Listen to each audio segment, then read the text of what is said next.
It's the other things, especially ones they make out of, a plastic mine full of plastic explosives.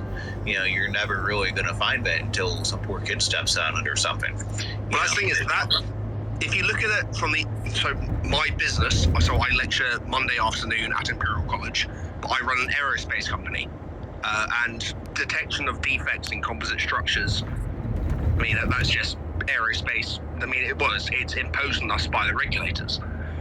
The comparative challenge of finding a 1 millimeter wide delamination in a carbon fiber skin versus a mine in the ground. The mine in the ground is pretty damn trivial, but it's the cost of the equipment.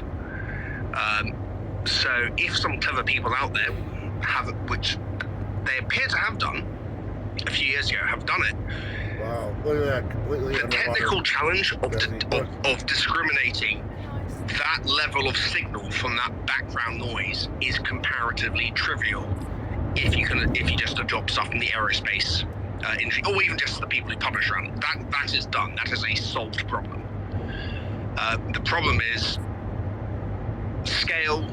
Well, actually, yeah, the problem is scale, robustness, and the best way to establish is a solution valuable is to have loads of people put in loads of solutions and just see if it works. And if you have universities going, here are our top 3 proposals, and you have, say, the top 20 universities in the world in engineering going, here's our top proposal, just see what works. And in terms of the mapping, there's a lot of stuff that academics have done and do not publish for certain reasons. It is entirely possible to get sub-centimeter level accuracy for consumer grade GPS. And the last time I looked at this was 7 years ago, and I tapped out because it scared the shit out of me. So I'm just suggesting it would be wonderful if some of the top universities around the world devoted some resource to this, had a bit of support from their alma mater behind it, and maybe a bit of company support going along with it. I'm just throwing this out there as an idea. I can only do what I can do at Imperial College, but I would love to have a bit of competition. Yeah, there are places like MIT and so on, a lot of capable engineering students who are probably looking to do something to make a difference. But still a key part of it is knowing, generally speaking, where to look in things like geospatial information systems.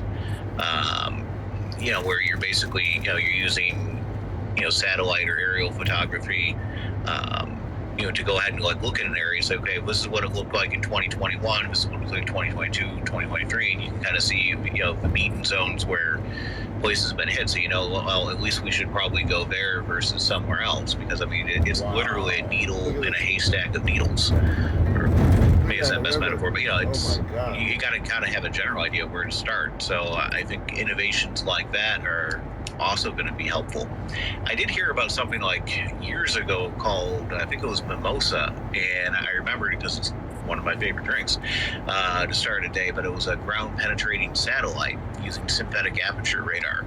And that considering what we're talking about here, that seems promising, but I don't know if it could possibly have the level of penetration to detect anything that small. I won't profess to know about that, but what I have seen is that there is cheap technology, so that